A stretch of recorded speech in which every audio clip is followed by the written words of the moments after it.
Welcome back to Breakfast. We all know Sia, right? She's the Australian singer famed for her crazy wigs who's achieved global superstardom. She truly is a pop superstar, but now she's turned her attention to the big screen, writing and directing the new film Music. It's pretty amazing, although it hasn't come without some criticism, specifically around casting an able-bodied person in the role of an autistic teenager. So it was really refreshing to sit down with Sia to talk about all of that, the criticisms, but also how you celebrate something you've put your heart and soul into.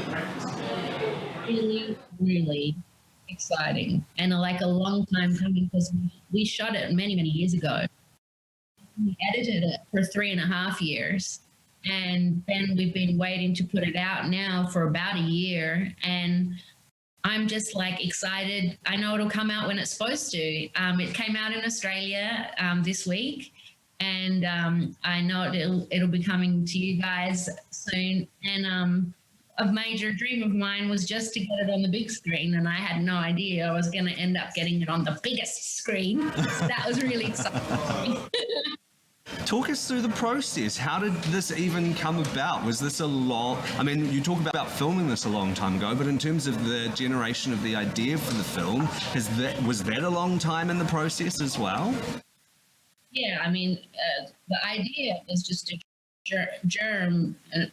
germinated about 15 years ago. Could have been 18 years ago. I really don't know now.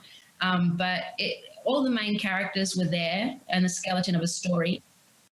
And then it took me about 10 years to develop the story. Anyone wanted to be a director. And I started making music videos with Dan Pascal and Maddie Ziegler and Ryan Heffington, and we made Chandelier together. And then the success of that video and then the subsequent videos starring Maddie, working with Daniel and Ryan, gave me a little bit more self-esteem. And then I asked a bunch of actors that I'd worked with if I was a director or just a singer with good ideas. And they said, "You're a director." And so I branched out and I said, "Okay, Daniel, I'm going to try and do this one on my own." And I just feel really lucky. Every day was a treat, except for the editing. That was loathsome, but all that amazing. Well, I can tell you, because I've seen it, it is very, very good. I was blown away. Yeah, I was blown away. It was like a visual overload, but I loved that. And it really felt like nothing I'd ever seen before on screen. Good.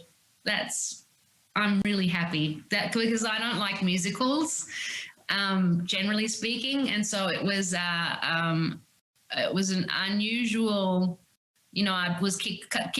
I got lots of kicks in the butt that I better make it a musical, because otherwise I was really not using, a blank Scrabble tile with a Q, a U, and a triple word score. I was an idiot if I didn't make it a musical.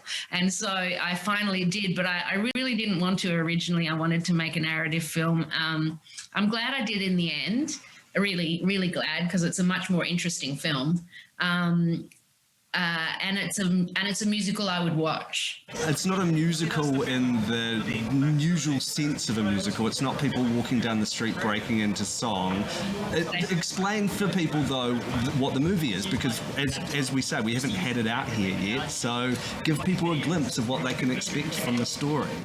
Well, I'm just gonna say that my goal is to break your heart, put it back together again, and then leave you walking out of the cinema with a great sense of hope and compassion. That's all I'll say. Can you tell us a little bit about what the story is about? What does the journey follow? It's Rain Man with Girls, the musical. I love that. That actually does sum it up perfectly. And you've got a phenomenal cast, right? You've got Kate Hudson, you've got Leslie Odom Jr., you've got Maddie Ziegler. This is huge. That must have alone made it a real joy of a project to work on. Totally. They were awesome. I think casting is the most important part of the movie making process. and you better cast, and you better cast well, and then you better sit back and allow your actors to bring to the table their skills and trust them. And in fact, trust every single person you employ. And if you don't trust them, fire them and get someone you do trust, because it's a collaboration. I didn't make this movie by myself. We made it together. All of us made it together.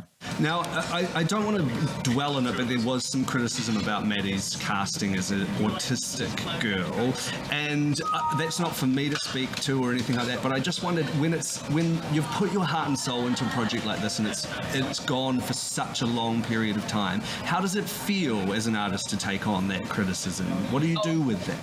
I didn't handle it very well. I broke my rule of tweeting after midnight. And also, I was just so frustrated because it had been a 1-minute teaser had come out. And but now I've had to just accept that I think I am ableist, and I didn't realize I'd spoken to, say, 20 factions of the autism community, but communities.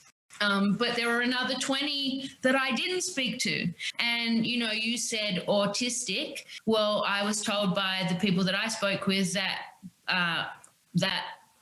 people on the spectrum don't like to be called autistic. They like to be called a person with autism. And yet, when I said that, then there was a lot of people that came out and said, why do you keep saying that?